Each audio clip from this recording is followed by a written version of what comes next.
Hey, Assalamu alaikum and good morning, my future doctors and engineers.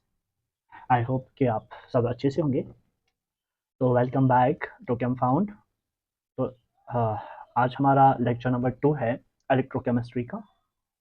तो अगर आपने अभी तक लेक्चर नंबर 1 नहीं देखा है तो उसकी जो लिंक है वो इसके डिस्क्रिप्शन में मैं डालूँगा।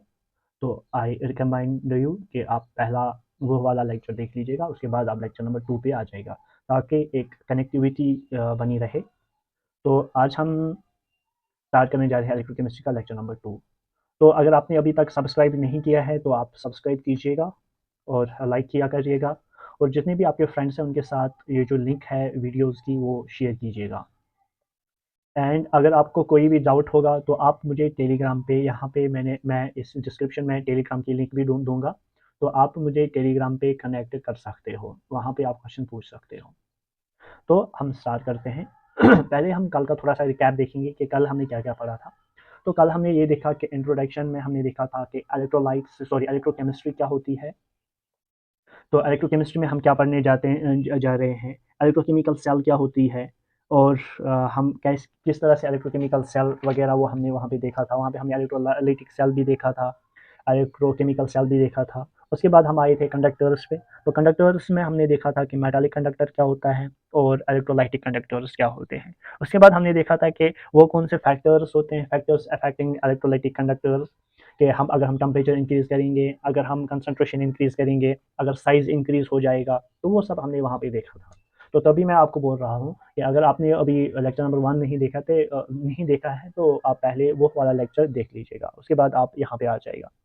उसके बाद हमने कुछ डिस्कस किए, वहाँ पे कंडक्टेंस के बारे में हमने डिस्कस किया, हमने कंडक्टिविटी के बारे में डिस्कस किया, हमने रेजिस्टेंस के बारे में डिस्कस किया, हमने रेजिस्टिविटी के बारे में भी डिस्कस किया, और लास्ट पे हमने एक एमसीक्यू क्वेश्चन जो लास्ट ईयर का एग्जाम्स में आया हुआ क्वेश्चन था वो हमने वहाँ पे उसके वो डिस्कस किया, और उसका जो सोल्यूशन है वो हमने वहाँ पे निकाला था।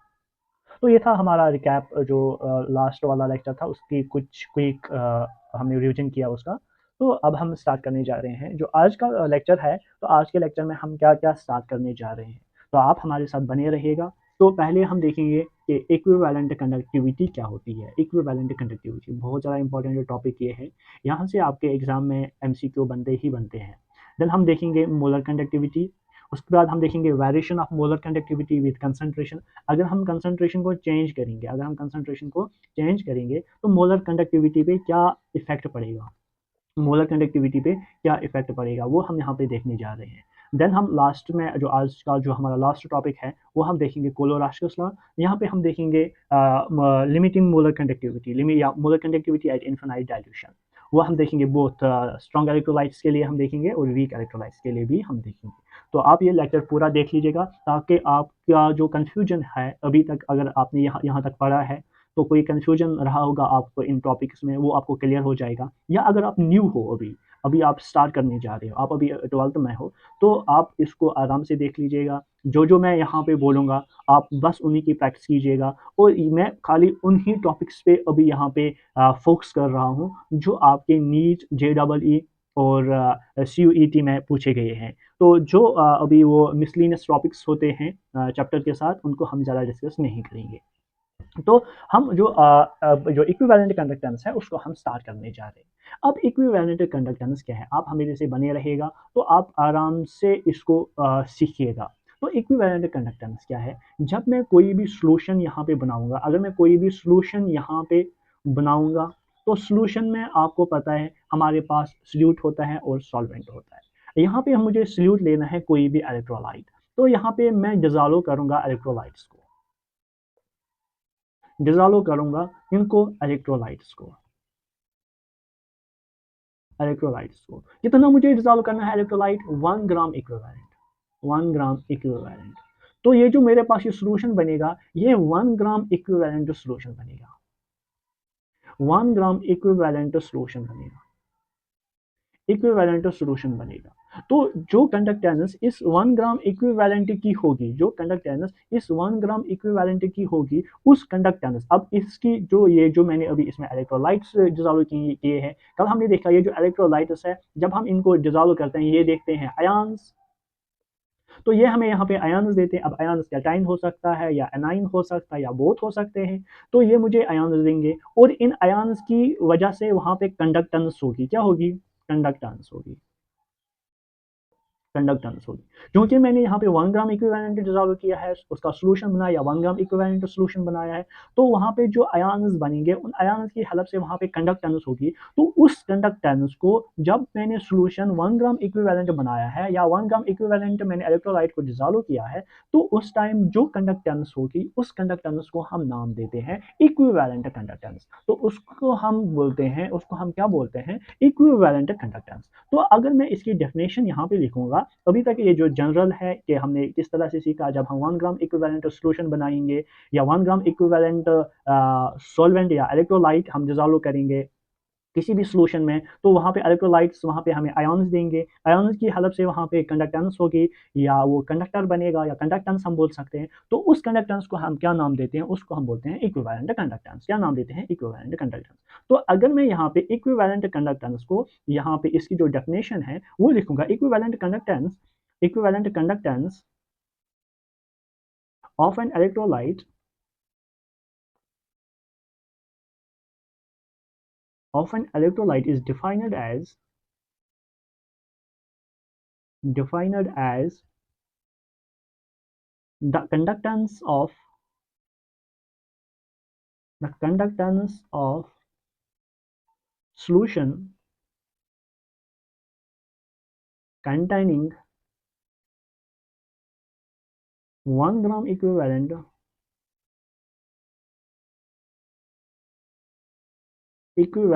of electrolyte। 1 gram equivalent of electrolyte, तो उसको हम बोलते हैं इक्विवेलेंट कंडक्टेंस। इक्विवेलेंट कंडक्टेंस को हम इसको हम रिप्रेजेंट करते हैं, हम इस तरह अगर हम बनाएंगे तो ये हमारी रिप्रेजेंटेशन होती है किसकी? इक्विवेलेंट कंडक्टेंस की। क्या होती है? Equivalent conductance.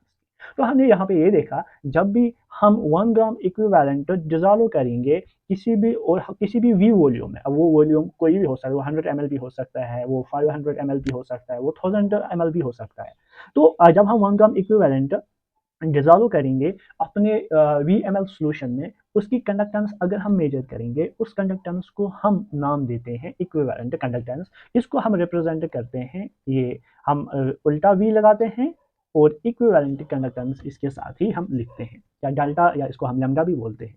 तो फॉर एग्जांपल इसकी कैलकुलेशन हम किस तरह से करते हैं? इसकी कैलकुलेशन अगर हम देखेंगे, कैलकुलेशन पार्ट पे आ जाएंगे, तो अगर मैं यहाँ पे इक्विवेलेंट कंडक्टेंस ये बराबर होता है, ये कापा कापा हमने कल कल देखा, ये होती है कंडक्टिविटी। क्या होती है? कंडक्टिविटी। तो कापा इंटू यहाँ पे वॉल्यूम होगा, कापा इंटू वॉल्यूम, क्योंकि हमने कल ये कापा का वैल्यू देखा था, इसका ये हमने इसका जो यूनिट है वो देखा था, वो था हमें साइमन मीटर इनवर्स। क्या था? साइमन मीटर, इसका साइमन मीटर इनवर्स। यहाँ पे ये लीटर आ जाएगा, तो इसका जो यहाँ पे इसका जो ऐसा यूनिट या इसका जो यूनिट आएगा वो आएगा साइमन मीटर इनवर्स लीटर, या साइमन लीटर मीटर इनवर्स, इसका जो यूनिट वो आ रहा है। या एक और हम यहाँ पे यूज़ करते हैं इक्वेशन इसको मेजर करने के लिए, वो लिमिटिंग मोलर कंडक्ट या सॉरी इक्विवेलेंट कंडक्टेंस, ये बराबर होती है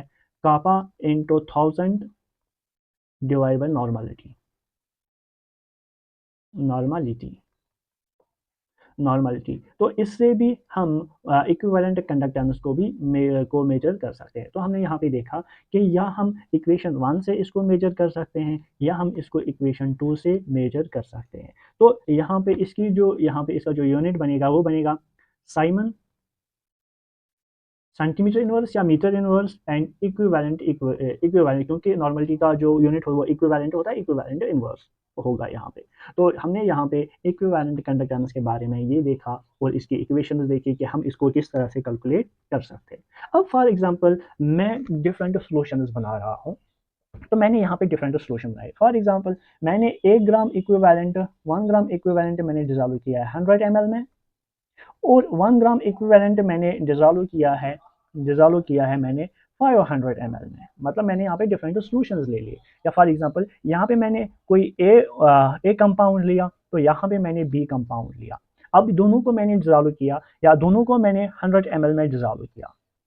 दोनों अब एक कंपाउंड की 1 ग्राम इक्विवेलेंट मैंने 100 ml में डिसॉल्व किया और बी कंपाउंड के जो साल्ट है 1 ग्राम इक्विवेलेंट वो भी मैंने 100 ml में डिसॉल्व किया। तो जब हम मैंने वहाँ पे इसको डिसॉल्व किया तो इन्होंने यहाँ पे मुझे आयन्स दिए होंगे, तो इन्होंने मुझे यहाँ पे आयन्स दिए होंगे। क्या दिए होंगे? आयन्स। अब चूंकि यहाँ पे जो आयन होगा वो कैटाइन हो सकता है, यानी पल्स चार्ज हो जिसकी होगी, या एनाइन हो सकता है, नेगेटिव चार्ज होगी। फॉर एग्जाम्पल, अगर कैटाइन पे चार्ज होता है 1 फैराडे एंड कैटाइन एनाइन पे चार्ज होता है 1 फैराडे, क्योंकि ये दोनों कैटाइन और एनाइन दे रहे हैं। अब दोनों कैटाइन पे चार्ज, या ए कंपाउंड के जो कैटाइन है उस पे भी चार्ज 1 फैराडे होगा, बी कंपाउंड के जो कैटाइन है उस पे भी चार्ज क्या होगा? 1 फैराडे। इसी तरह जो एनाइन होगा ए कंपाउंड का, उस पे अगर चार्ज है 1 फैराडे, बी के कंपाउंड पे भी 1 फैराडे ही चार्ज होगा। तो हमने यहाँ पे ये देखा कि जब भी हम डिफरेंट सॉल्यूशंस बनाएंगे तो टोटल जो सॉल्यूशन होगा, जो हमारा कंप्लीट सॉल्यूशन होगा, उस पे जो चार्ज होगा वो सेम हो जाएगा। मतलब टोटल जो हमारा जो आउटपुट मिला सॉल्यूशन का, उस पे जो चार्ज होगा वो सेम हो जाएगा। तो अब जो ए सॉल्यूशन है या बी सॉल्यूशन है, तो इनकी जो इक्विवेलेंट कंडक्टिविटी है वो भी सेम हो जाएगी। इसके फॉर एग्जांपल, अगर हम इक्विवेलेंट कंडक्ट फॉर एग्जांपल अगर मुझे किसी, अब ये इक्विवेलेंट कंडक्टेंस किसके लिए यूज होता है? फॉर एग्जांपल, अगर मुझे किसी अननोन कंपाउंड की इक्विवेलेंट कंडक्टेंस या कंडक्टेंस हम मुझे कंडक्टिविटी पावर मुझे मेजर करना है, तो उस टाइम हम क्या यूज करते हैं? हम इस इक्विवेलेंट कंडक्टेंस को यूज करते हैं उस कंपाउंड की कंडक्टिविटी को या पावर ऑफ कंडक्टिविटी को मेजर करने के लिए। ये था हमारा इक्विवेलेंट कंडक्टेंस। तो इस पे हम कुछ क्वेश्चंस भी बाद में करेंगे। तो अभी तक जो ये इक्विवेलेंट कंडक्टेंस है ये क्या बोलता है, इसे हम क्या करते हैं और ये जो सॉल्यूशन है वो किस तरह से बनता है, वो हमने यहाँ पे डिस्कस किया है। अब सेकंड है हमारे पास मोलर कंडक्टेंस। ये एक इंपॉर्टेंट टॉपिक बनता है मोलर कंडक्टेंस। तो मोलर कंडक्टेंस अगर हम देखेंगे, जब हम वन मोल ऑफ सॉल्यूशन बनाए, वन मोल सॉल्यूशन बनाएंगे, किसका? इलेक्ट्रोलाइट्स का या इलेक्ट्रोलाइट का। जब हम 1 ग्राम सॉल्यूशन बनाएंगे इलेक्ट्रोलाइट का, तो आप ये यहाँ पे आयन्स देगा, आयन्स की वजह से वहाँ पे कंडक्टेंस होगी। तो उस कंडक्टेंस को हम नाम देते हैं मोलर कंडक्टेंस। उस कंडक्टेंस को हम नाम देते हैं वहाँ पे मोलर कंडक्टेंस। तो अगर हम इसकी डेफिनेशन देखेंगे, ये है when one mole of electrolyte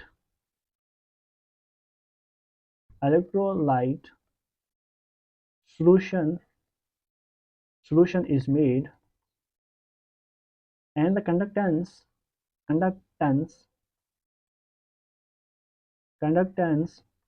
of this solution is called as molar conductance।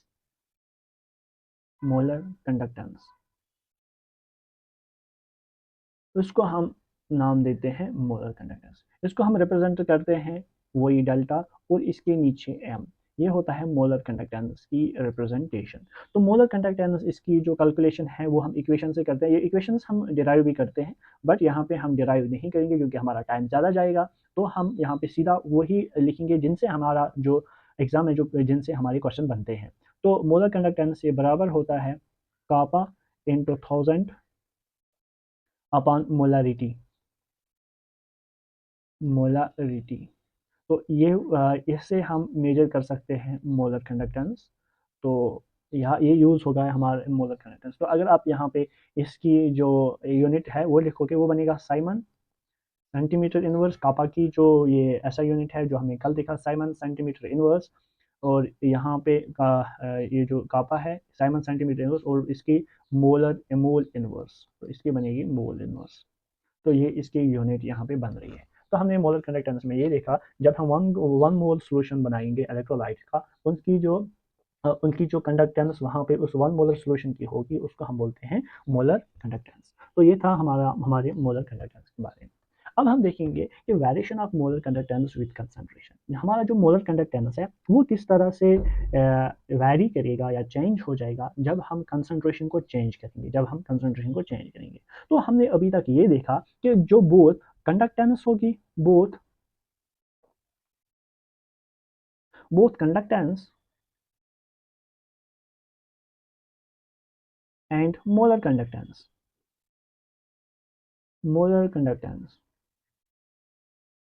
हमने अभी तक ये देखा जो कंडक्टेंस होगी या मोलर कंडक्टेंस होगी ये चेंज होती है, change with change in concentration, change in concentration. तो हमने अभी तक ये देखा कि जैसे ही हम कंसंट्रेशन को चेंज करते हैं हमारे जो कंडक्टेंस है या मोलर कंडक्टेंस है वो चेंज होती है। फॉर एग्जांपल अगर हम कंसंट्रेशन, हमने यहाँ ये देखा था, अगर हम कंसंट्रेशन को इंक्रीज करेंगे, अगर हम कंसंट्रेशन को सॉरी पहले हम देखेंगे, अगर हम कंसंट्रेशन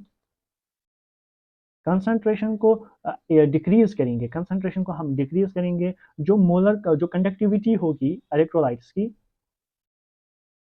कंडक्टिविटी जो होगी इनकी इलेक्ट्रोलाइट्स की अगर कंडक्टिविटी होगी वो भी डिक्रीज होगी।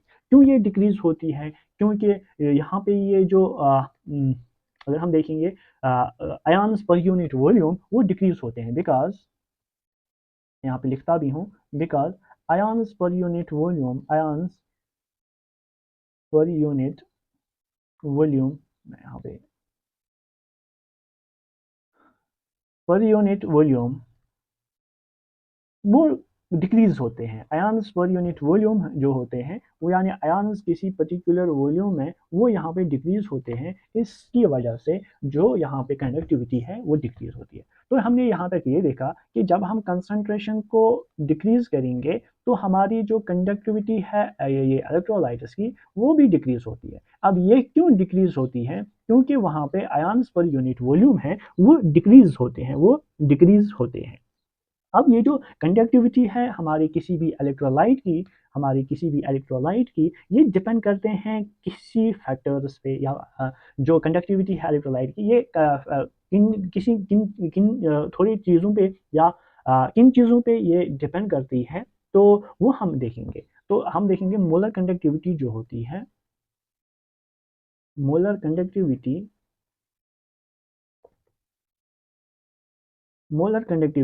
ये किन चीज़ों पे डिपेंड करती है, ये किन चीज़ों पे डिपेंड करती है वो हम देखेंगे। तो पहले हम देखेंगे कि nature of electrolyte. Nature of electrolyte में हम ये देखेंगे कि अगर हमारा पोलर, यहाँ पे फॉर एग्जांपल अगर पोलर होगा एंड नॉन पोलर होगा, अगर पोलर इलेक्ट्रोलाइट होगा या नॉन पोलर होगा, तो अगर पोलर होगा तो ये हमें आयन्स देगा, ये हमें जल्दी आयन्स देगा, ये हमें यहाँ पे आयन्स नहीं देगा, ये यहाँ पे हमें पोलर हमें आयन्स देगा, वो नॉन पोलर है ये हमें आयन्स नहीं देगा, या वी कैन से ये डिसॉल्व नहीं होगा हमारे वाटर में या हमारे सॉल्वेंट में। जो पोलर है वो हमारे सॉल्वेंट में, हमारे पोलर सॉल्वेंट में डिसॉल्व होगा और वो वहाँ पे हमें आयन्स देगा और उन आयन्स की वजह से वहाँ पे कंडक्टिविटी होगी। तो ये है on the basis of nature. तो दूसरा है अगर हम कंसंट्रेशन इंक्रीज करेंगे, दूसरा ये है कंसंट्रेशन कंसंट्रेशन कंसंट्रेशन। तो कंसंट्रेशन अगर हम इंक्रीज करेंगे या डिक्रीज करेंगे उस पर भी हमारी जो मोलर कंडक्टिविटी है वो डिपेंड करेंगे। अब ऑन द बेसिस ऑफ कि हमारी जो कंडक्टिविटी है इसका वैल्यू क्या है, तो हमारे पास जो इलेक्ट्रोलाइट्स है ये दो तरह के होते हैं, इलेक्ट्रोलाइट्स। तो electrolytes on the basis of कि हमारा जो कंडक्टिविटी है, कंडक्टिविटी का वैल्यू क्या आया, वैल्यू ऑफ कंडक्टिविटी पे हमारे पास जो इलेक्ट्रोलाइट्स है ये दो तरह के होते हैं। एक होता है हमारे पास स्ट्रॉन्ग इलेक्ट्रोलाइट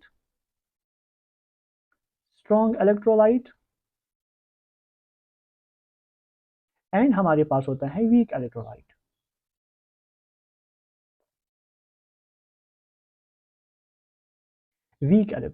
तो यहाँ पे हमने देखा ऑन द बेसिस ऑफ कि वैल्यू ऑफ कंडक्टिविटी क्या है, वैल्यू ऑफ कंडक्टिविटी क्या है, उस बेसिस पे हमारे पास जो इलेक्ट्रोलाइट्स है वो दो तरह के होते हैं। एक होता है हमारे पास स्ट्रॉन्ग इलेक्ट्रोलाइट एंड हमारे पास होता है वीक इलेक्ट्रोलाइट। अब ये जो वीक इलेक्ट्रोलाइट्स है या स्ट्रॉन्ग इलेक्ट्रोलाइट्स है, इसको हम किस बेसिस पे हम डिफरेंशिएट करते हैं।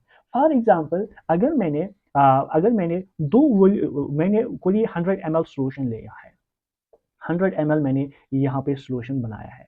फॉर एग्जांपल मैं यहाँ पे 2 बीकर ले रहा हूँ और मैं यहाँ पे इसमें 100 ml इसमें भी 100 ml सॉल्यूशन बना रहा हूँ और एक और बीकर मैं ले रहा हूँ, इसमें भी मैंने सॉल्यूशन बनाया। फॉर एग्जांपल इसमें मैंने ये सॉल्यूशन ए है और ये सॉल्यूशन बी है। फॉर एग्जांपल इसमें मैंने कंपाउंड ए को डिसॉल्व किया है, उसमें मैंने कंपाउंड बी को डिसॉल्व किया है। अब दोनों ये 100 ml सॉल्यूशन है। अब जो इनकी कंडक्टिविटी मैं मेजर करूंगा, अब मैं जो इसकी कंडक्टिविटी को मेजर करूंगा ए कंपाउंड के लिए और बी कंपाउंड के लिए, अब उनकी जो कंडक्टिविटी है वो डिफरेंट आएगी, उनकी जो कंडक्टिविटी है वो डिफरेंट आएगी। क्यों यहाँ पे डिफरेंट आएगी? क्योंकि मैंने यहाँ पे ये जो नेचर ऑफ कंपाउंड है वो डिफरेंट है। एक फॉर एग्जांपल अगर ए पोलर है, इसकी जो कंडक्टिविटी है वो मोर होगी। फॉर एग्जांपल अगर इसकी कंडक्टिविटी मैं देखूंगा, कंडक्टिविटी ऑफ ए ये मुझे मोर होगी, बट इसकी जो वो लेस कंडक्टिविटी होगी, वो लेस कंडक्टिविटी, इसकी जो कंडक्टिविटी है वो लेस होगी। इस बेसिस पे मैं ए कंपाउंड को बोलूंगा यहाँ पे ये मेरा स्ट्रॉन्ग इलेक्ट्रोलाइट है, स्ट्रॉन्ग इलेक्ट्रोलाइट, और बी को मैं बोलूंगा ये मेरा वीक इलेक्ट्रोलाइट है, वीक इलेक्ट्रोलाइट है। तो ऑन द बेसिस ऑफ कि मैंने दोनों को एक ही टाइप के वोल्ट, मैंने दोनों को 100 ml में डिसॉल्व किया है, दोनों की जो कंसंट्रेशन है वो मैंने इक्वल ही ली है, बट इनकी जो पोलैरिटी है, या एक पोलर है या एक दूसरा नॉन पोलर है, इस बेसिस पे जो कंडक्टिविटी ऑफ ए है, फॉर एग्जांपल अगर ए मेरा पोलर है, ए फॉर एग्जांपल मैं यहाँ पे ये मेरा पोलर है और बी यहाँ पे नॉन पोलर है, तो जो ए कंपाउंड होगा या जो ए सॉल्यूशन होगा उसकी जो कंडक्टिविटी है वो ज़्यादा होगी, बट जो बी कंपाउंड है उसकी जो कंडक्टिविटी है वो लेस होगी। इस बेसिस पे मैं इन दो को यहाँ पे डिफ्रेंशिएट करूंगा। मैं यहाँ पे बोल सकता हूँ कि ए जो कंपाउंड ए है मेरे पास वो मेरा एक स्ट्रॉन्ग इलेक्ट्रोलाइट है, बट जो कंपाउंड बी है मेरे पास वो एक वीक इलेक्ट्रोलाइट है। तो यहाँ तक आई होप कि आपको समझ आ रहा होगा कि स्ट्रॉन्ग इलेक्ट्रोलाइट को हम कैसे डिफरेंशिएट करते हैं और वीक इलेक्ट्रोलाइट को हम कैसे डिफरेंशिएट करते हैं। जो अगर मैं यहाँ पे स्ट्रॉन्ग इलेक्ट्रोलाइट्स को देखता हूँ, स्ट्रॉन्ग इलेक्ट्रोलाइट को देखता हूँ, ये यहाँ पे ये कंप्लीट आयोनाइजेशन होती है, इसको कंप्लीट आयोनाइजेशन,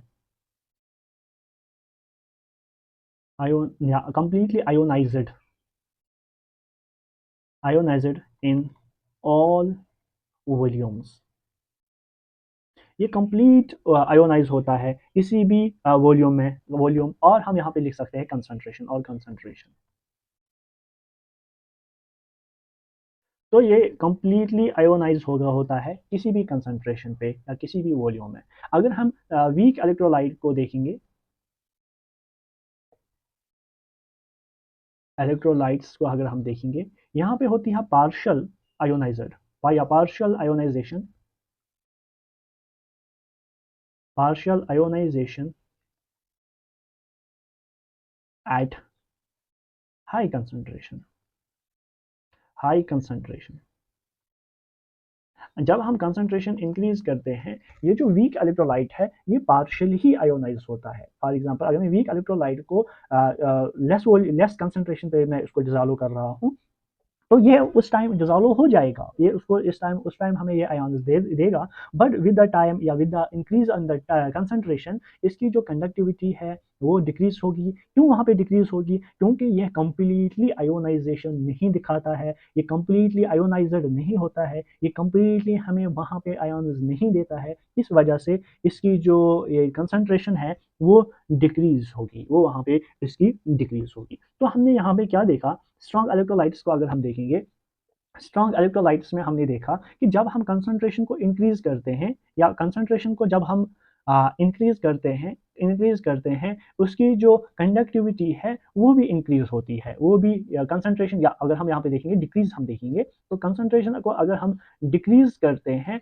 जो किसकी, स्ट्रॉन्ग इलेक्ट्रोलाइट्स की, strong electrolyte.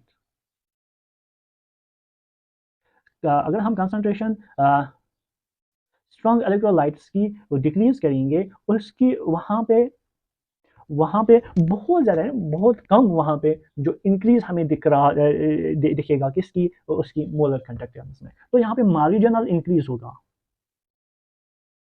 Marginal increase in conductivity और marginal increase in molar conductivity, molar conductivity.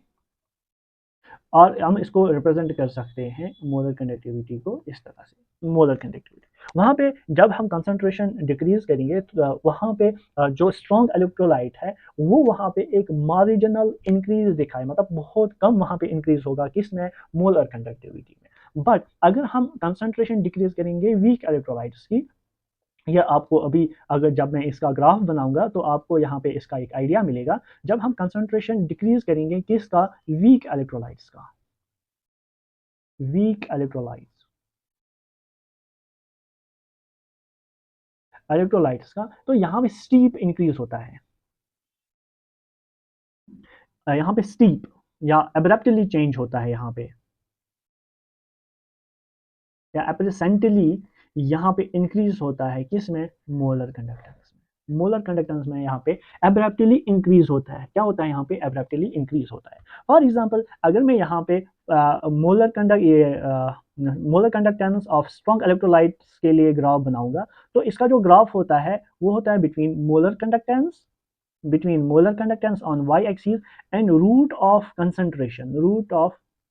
concentration on x-axis। For example ये मेरा x-axis है, ये y-axis है। इसी तरह मैं एक और ग्राफ बनाऊंगा जहां पे मैं आपको दिखाऊंगा for weak electrolyte, for weak electrolyte, वो भी मोलर कंडक्टेंस या मोलर कंडक्टेंस के on y-axis and concentration on x-axis। ये मेरा एक्स एक्सिस है, ये मेरा वाई एक्सिस है। तो जब मैं यहाँ पे स्ट्रॉन्ग इलेक्ट्रोलाइट्स का जो ग्राफ देखता हूँ वो कुछ इस तरह से आता है, यानी लीनियर ग्राफ मुझे यहाँ पे मिलता है। क्या मिलता है, लीनियर ग्राफ मुझे यहाँ पे मिलता है। But in case of weak electrolyte मुझे कुछ इस शेप का ग्राफ मिलता है, इस शेप का ग्राफ मिलता है। तो अभी मैं आपको बोल रहा था कि जब मैं यहाँ पे वेट में कलर चेंज करता हूँ ताकि आपको यहाँ पे क्लियरली यहाँ पे दिखेगा, तो मैंने यहाँ पे अभी बोला कि जब हम ये है, ये किसके लिए है, यह स्ट्रॉन्ग इलेक्ट्रोलाइट के लिए।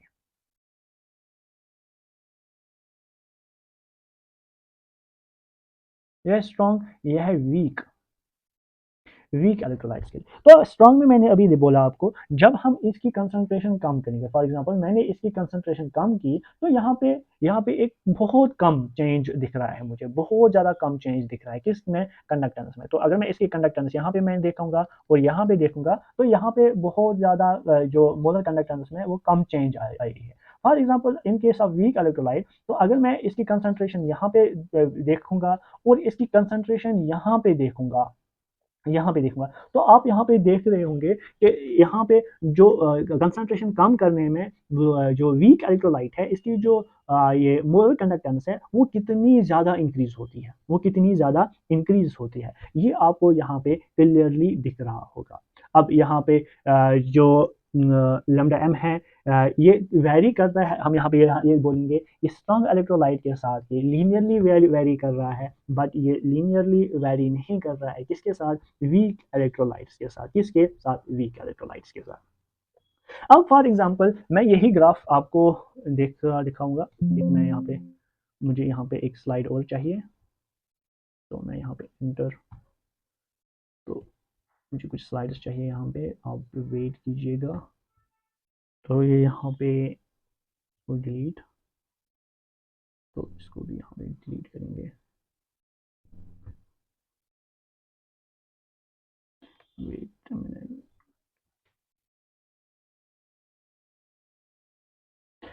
तो हम यहाँ पे क्या देख रहे थे, तो हमने यहाँ पे ग्राफ देखा स्ट्रॉन्ग इलेक्ट्रोलाइट का और वीक इलेक्ट्रोलाइट का। तो मैं यहाँ पे फिर से यहाँ पे ग्राफ बना रहा हूँ।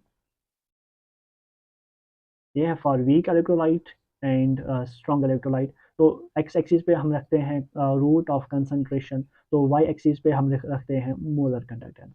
इसी तरह हमने वीक इलेक्ट्रोलाइट्स के लिए भी बनाया था, तो यहाँ पे ये root of concentration and molar conductance. ठीक है, तो हमने यहाँ पे इसका जो ग्राफ देखा था वो स्ट्रेट लाइन आता है बट नेगेटिव स्लोप के साथ, और इसका जो ग्राफ आता है वो कुछ इस तरह से ग्राफ आता है। हमें यहाँ पे स्टीप इंक्रीज होता है कंसंट्रेशन ये मोलर कंडक्टेंस में, जब हम इसकी जो कंसंट्रेशन है वो कम करते हैं। तो अगर हम एक molar conductance at infinite dilution देखेंगे, molar conductance at molar conductance at infinite dilution,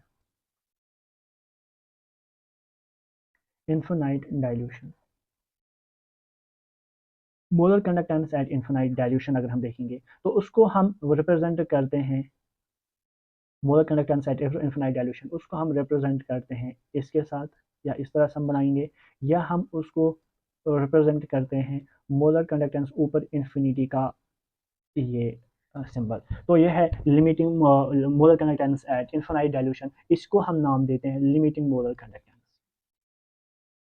limiting molar conductance. इसको हम क्या नाम देते हैं, लिमिटिंग मोलर कंडक्टेंस हम इसको नाम देते हैं। तो अगर ये देखा गया है कि जो स्ट्रांगली जो हमारे स्ट्रॉन्ग इलेक्ट्रोलाइट्स है ये लीनियरली चेंज होते हैं, और जो जब हम इनकी कंसंट्रेशन को कम करते हैं वो एक निग्लिजिबल या बहुत मार्जिनल इंक्रीज होता है वहाँ पे ये इसमें मोलर कंडक्टेंस में। तो अगर हम इसकी इक्वेशन देखेंगे तो इसकी इक्वेशन कुछ इस तरह से बनती है, मोलर कंडक्टेंस किसके बराबर होती है, लिमिटिंग मोलर कंडक्टेंस या लिमिटिंग मोलर कंडक्टेंस या molar conductance at infinite dilution minus A and under root C. अब यहाँ पे ए एक कांस्टेंट है, कांस्टेंट वैल्यू है, ये डिपेंड करता है, ए का वैल्यू ये डिपेंड करता है on the charge of cation या on the charge of cation या चार्ज ऑफ एनायन। तो अगर आप यहाँ पे देखोगे ये यहाँ पे एक स्ट्रेट लाइन आ रहा है, y इज इक्वल टू ये मेरे पास है mx और ये है c, ये माइनस का ग्राफ आता है, मतलब ये है स्ट्रेट लाइन, मगर यहाँ पे जो स्लोप है वो नेगेटिव स्लोप है। तो ये मेरा स्लोप है, स्लोप यहाँ पे माइनस ए के बराबर होगा, बट जो इंटरसेप्ट होगा तो ये मेरा यहाँ पे मोलर कंडक्टेंस होगा। तो अगर मैं इस ग्राफ को थोड़ा सा मैं इंक्रीज करूंगा, एक्स्ट्रा प्लॉट करूंगा, इस तरह से वाइट से मैं दिखाऊंगा, तो मुझे यहाँ पे एक पॉइंट मिलेगा molar conductance at infinite dilution. But in case of अगर मैं यहाँ पे मेरा एक वीक इलेक्ट्रोलाइट है तो इसको मैं एक्स्ट्रा प्लॉट नहीं कर सकता हूँ, तो मैं यहाँ पे लिमिटिंग मोलर कंडक्टेंस या molar conductance at infinite dilution मैं वीक इलेक्ट्रोलाइट को डायरेक्टली मेजर नहीं कर सकता हूँ, डायरेक्टली मैं उसको मेजर नहीं कर सकता हूँ। तो इसको हम मेजर नहीं कर सकते हैं। तो जो वैल्यू ऑफ ए हमने देखा था ये डिफरेंट आयंस के लिए डिफरेंट सेम होता है, ये डिफरेंट आयंस के लिए या कैटाइन होगा या एनाइन होगा, क्योंकि उन पे जो वैल्यू है या चार्ज है कैटाइन पे या एनाइन पे वो सेम होता है, इसीलिए ये जो वैल्यू ऑफ ए है, वैल्यू ऑफ ए ये सेम होता है, सेम वैल्यू होता है इसका, सेम वैल्यू इसका होता है इन स्ट्रॉन्ग इलेक्ट्रोलाइट। बट इनके हमने यहाँ पे ये देखा, अब ये जो लिमिटिंग मोलर कंडक्टेंस है ये हम मेजर कर सकते हैं फॉर स्ट्रॉन्ग इलेक्ट्रोलाइट, क्योंकि स्ट्रॉन्ग इलेक्ट्रोलाइट ये एक लीनियर ग्राफ है, हम इस ग्राफ को एक्स्ट्रा प्लॉट करके हमें यहाँ पे एक पॉइंट मिलेगा वाई एक्सिस पे या मोलर कंडक्टेंस वाले के एक्सिस पे, तो उसको हम बोलेंगे लिमिटिंग मोलर कंडक्टेंस या molar conductance at infinite dilution. But in case of this weak electrolyte हम इस ग्राफ को एक्स्ट्रा प्लॉट नहीं कर सकते हैं, क्योंकि अगर हम इसको प्लॉट करेंगे ये ऊपर ये पैरेलली इसके एक्स वाई एक्सिस के जाएगा, तो हमें वो पॉइंट नहीं मिल सकता है। अब molar conductance of week electrolyte को हम किस तरह से मेजर करेंगे, या मोलर कंडक्टेंस ऑफ ये स्ट्रॉन्ग इलेक्ट्रोलाइट है ये किस तरह से मेजर करेंगे, इसके लिए एक लॉ आया, एक साइंटिस्ट आया, उसने एक लॉ दिया, उस लॉ का नाम है कोलोरास्कस लॉ। क्या नाम है उसका, कोलोरास्कस लॉ। तो कोलोरास्कस ने क्या देखा कि जब हम molar conductivity eight infinite dilution देखते हैं, molar conductivity eight infinite dilution देखते हैं किसी भी सॉल्यूशन का, उसका एक यूनिक वैल्यू आता है, यूनिक वैल्यू आता है। अब ये जो यूनिक वैल्यू आता है ये ड्यू टू वहाँ पे यूनिक वैल्यू होता है उस टाइम उसके कैटाइंस का, उसके एनायंस का। क्या बोला उसने कोलोरास्कस ने बोला कि जब हम molar conductance at infinite dilution देखते हैं तो इसने क्या किसके बारे में कौन से ला दिए, मोलर कंडक्टेंस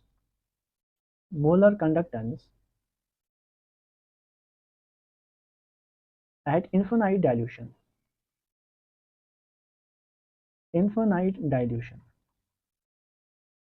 और आई विल से मैं यहाँ पे रिप्रेजेंट कर सकता हूँ limit molar conductance at infinite dilution.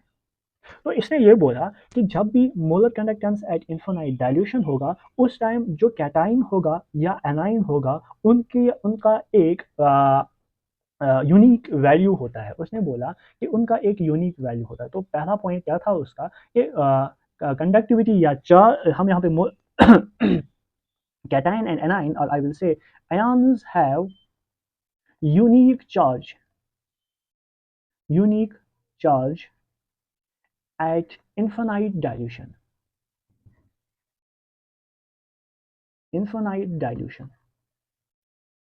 जब हम इन्फिनाइट डाइल्यूशन करते हैं, उस टाइम ये जो आयन्स होते हैं, उनका उनका एक यूनिक चार्ज होता है। और उसने ये भी देखा, ये भी उसको वहाँ पे ऑब्जर्व होता है कि जब इन्फिनाइट डाइल्यूशन होता है, उस time no inter ionic attraction no inter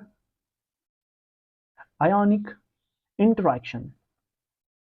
तो इसने जब इसने सॉल्यूशंस बनाए, तो इसने बनाए इसने वहाँ पे molar conductance at infinite dilution को कैलकुलेट करने से पहले उसने क्या ऑब्जर्व किया कि जो जो आयन्स है, उनका एक यूनिक वैल्यू आता है। जब हम इन्फिनाइट डाइल्यूशन पे आयन्स को देखते हैं, उनका एक यूनिक वैल्यू आता है। तो दूसरी ऑब्जर्वेशन उसको ये मिली कि जब हम limiting molar conductance at infinite dilution देखते हैं, उस टाइम पे जो इंटर आयनिक जो इंट्रैक्शंस होते हैं, वो स्मॉल होते हैं।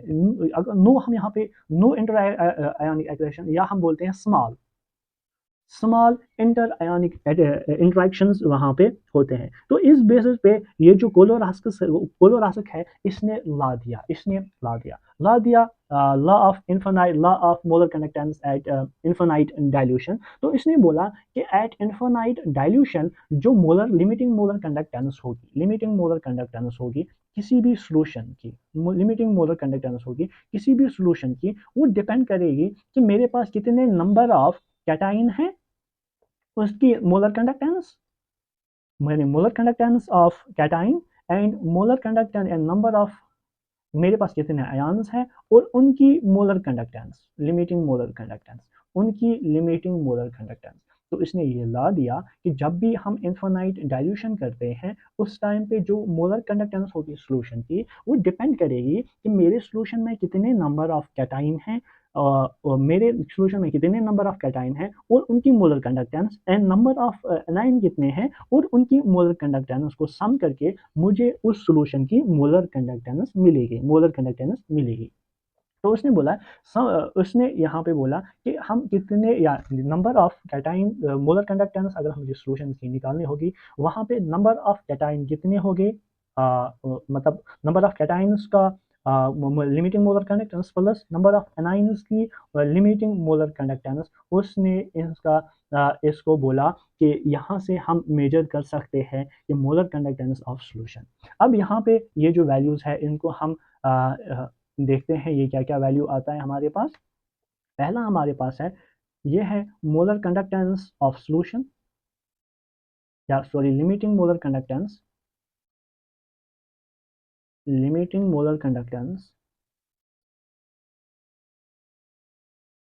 ऑफ सॉल्यूशन, एन प्लस है मुझे यहाँ पे नंबर ऑफ कैटाइन,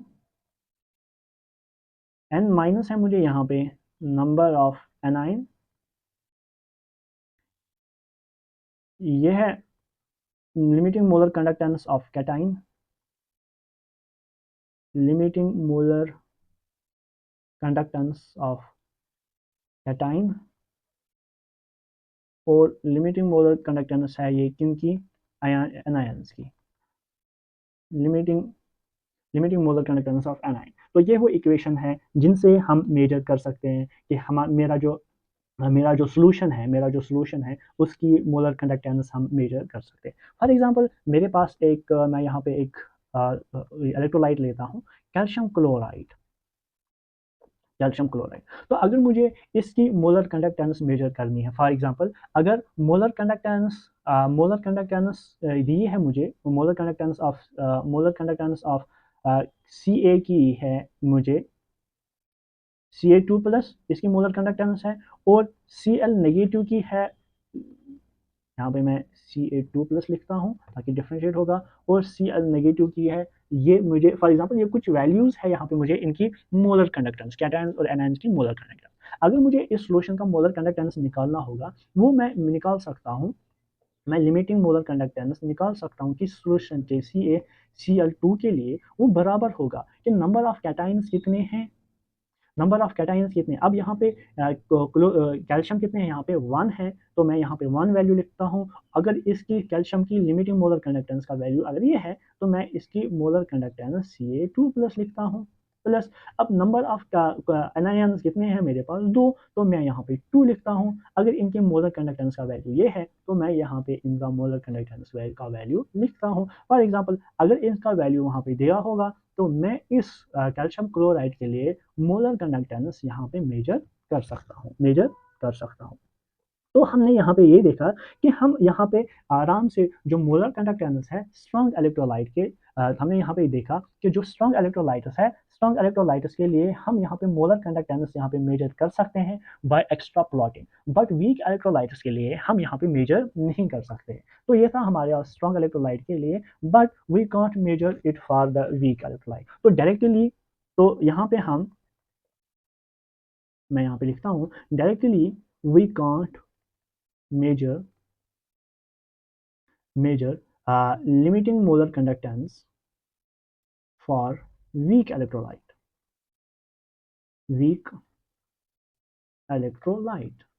तो वीक इलेक्ट्रोलाइट्स के लिए हम डायरेक्टली वहाँ पे मेजर नहीं कर सकते हैं। तो यहाँ पे जब हमें लिमिटिंग मोलर कंडक्टेंस निकालनी होगी किसके लिए, वीक इलेक्ट्रोलाइट के लिए, तो हम उसको किस तरह से मेजर करेंगे, तो वो हम वहाँ पे देखने जा रहे हैं। क्योंकि हमने वहाँ पे ये जो वीक इलेक्ट्रोलाइट है, वीक इलेक्ट्रोलाइट्स के लिए हमने देखा था कि उसको हम एक्स्ट्रा प्लॉट नहीं कर सकते हैं, क्योंकि वहाँ पे जो कंडक्टिविटी है या कंडक्टिविटी का जो वैल्यू आता है वो, या डिसोसिएशन कंप्लीटली वहाँ पे होती है एटम्स की, तो वहाँ पे डिसोसिएशन कांस्टेंट नियर अबाउट 1 के बराबर आता था, नियर अबाउट 1 के बराबर आता था। अब और वहाँ पे जो कंसंट्रेशन होती है वो बहुत ज़्यादा कम होती है, आइडियल से वो निग्लिजिबल होती है। तो उस टाइम हम वीक इलेक्ट्रोलाइट्स के लिए हम मेजर नहीं कर सकते हैं डायरेक्टली इसको मोलर कंडक्टिव या लिमिटिंग मोलर कंडक्टिविटी को, molar conductivity limiting molar conductivity को हम डायरेक्टली ग्राफ से वीक इलेक्ट्रोलाइट्स के लिए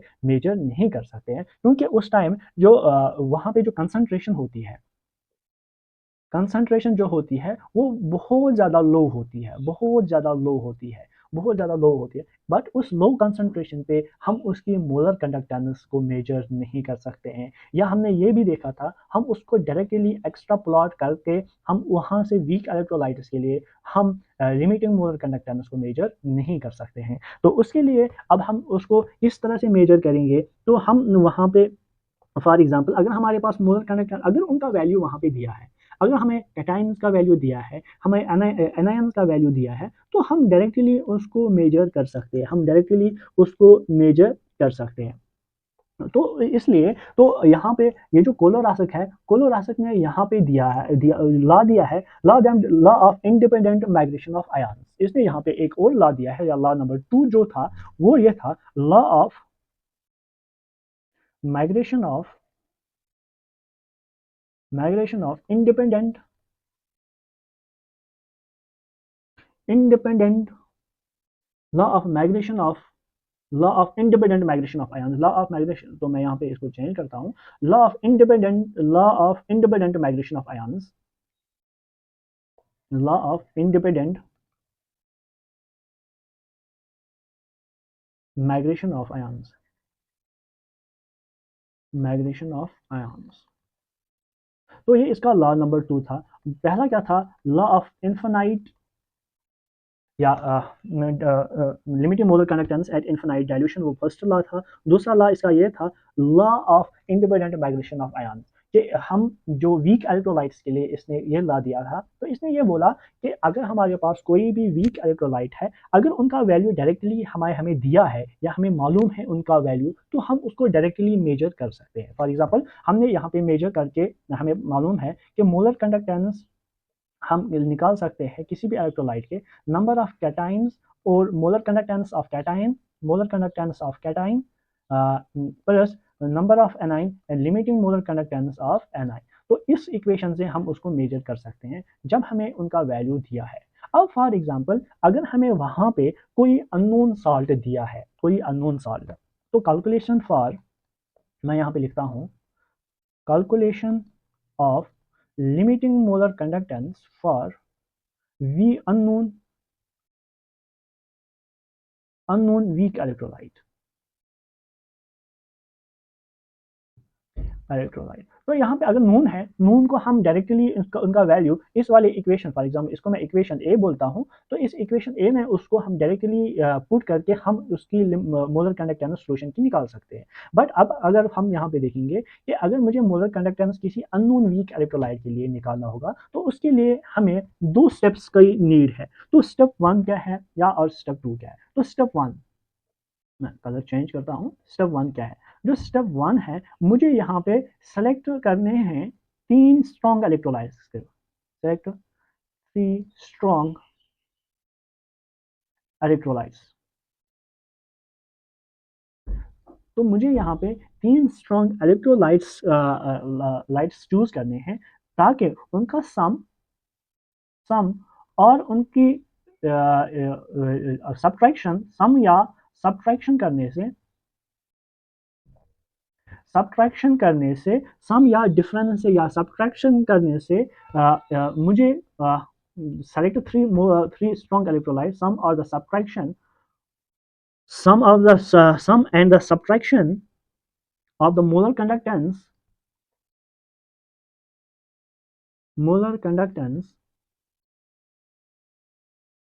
give me molar conductance of weak electrolyte। तो यहाँ पे मैंने क्या देखा कि मुझे वो स्ट्रॉन्ग इलेक्ट्रोलाइट्स थी, वो 3 स्ट्रॉन्ग इलेक्ट्रोलाइट्स मेरे ये सेलेक्ट करने हैं जिनको सम करने से या उनकी डिफरेंस से या उनको सब्ट्रैक्ट करने से मुझे molar conductance of weak electrolyte मिलेगा। तो क्या था उसका पहला पॉइंट या पहला जो law of independent migration of ions है, उसका जो पहला पॉइंट ये था कि पहला रूल ये था कि मुझे 3 ऐसे स्ट्रॉन्ग इलेक्ट्रोलाइट्स चूज करने हैं जिनको सम करने से या उनको सब्ट्रैक्ट करने से या मुझे मोलर कंडक्टेंस किसकी मिले, मुझे मोलर कंडक्टेंस वीक इलेक्ट्रोलाइट्स की मिले। अब मैं स्ट्रॉन्ग इलेक्ट्रोलाइट्स को क्यों ले रहा हूँ? क्योंकि स्ट्रॉन्ग इलेक्ट्रोलाइट्स को उसका जो ग्राफ है, उसकी जो मोलर कंडक्टिविटी है, उसको मैं मेजर कर सकता हूँ उसके ग्राफ से। उसके ग्राफ को एक्स्ट्रा प्लॉट करके मैं वहां पे उसका जो ग्राफ से उसकी लिमिटिंग मोलर कंडक्टेंस निकाल सकता हूँ। But in case of weak electrolytes मैं डायरेक्टली ग्राफ से उनका वैल्यू मैं मेजर नहीं कर सकता हूँ, इसीलिए मैंने यहाँ पे 3 इलेक्ट्रोलाइट्स ले लिए। अब वो इलेक्ट्रोलाइट्स ऐसे चूज करने हैं जिनके सम करने से या उनको सब्ट्रैक्ट करने से मुझे उस वीक इलेक्ट्रोलाइट की मुझे मोलर कंडक्टेंस मिलेगी। क्योंकि यहाँ पे जो स्ट्रॉन्ग इलेक्ट्रोलाइट है, स्ट्रॉन्ग इलेक्ट्रोलाइट को हम मेजर कर सकते हैं, तो उसकी लिमिटिंग मोलर कंडक्टेंस हम मेजर कर सकते हैं, क्योंकि उसको हम एक्स्ट्रा प्लॉट करके हम उसको मेजर कर सकते हैं। तो दूसरा पॉइंट ये था कि molar conductance of strong electrolyte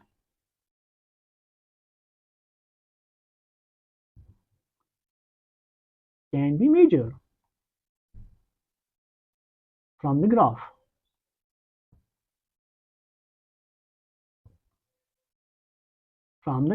क्योंकि हम ग्राफ से डायरेक्टली स्ट्रॉन्ग इलेक्ट्रोलाइट्स की जो लिमिटिंग मोलर कंडक्टेंस है वो मेजर कर सकते हैं। अब हमें फॉर एग्जांपल मैं आपको एक एग्जांपल के साथ समझाऊंगा। फॉर एग्जांपल मुझे फाइंड करना है molar conductance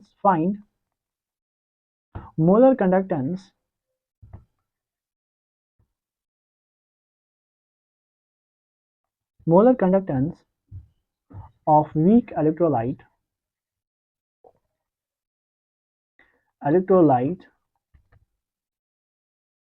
Ma। For example ये एक मेरे पास एक जनरल वीक इलेक्ट्रोलाइट है। अब अगर मुझे इस वीक इलेक्ट्रोलाइट की जो ये मोलर कंडक्टेंस है वो किस तरह से मैं उसको मेजर करूंगा, तो वो हम देखने जा रहे हैं। तो पहला पॉइंट ये था कि मुझे 3 ऐसे साल्ट लेने हैं जिनको हम ऐड करके या उनको सब्ट्रैक्ट करके मुझे यहाँ पे इस मोलर कंडक्टेंस या Na का मोलर कंडक्टेंस मिले। फॉर एग्जांपल मैं यहाँ पे एक साल्ट लेता हूँ MCl, दूसरा मैं साल्ट लेता हूँ Na यानी सोडियम, एंड ए को मैं लेता हूँ, एंड एक मैं और साल्ट लेता हूँ जो यहाँ से मिलेगा मुझे, वो मिलेगा मुझे NaCl। मैंने 3 साल्ट्स लिए और ये तीनों के तीनों क्या है, ये है स्ट्रॉन्ग इलेक्ट्रोलाइट, ये है स्ट्रॉन्ग इलेक्ट्रोलाइट,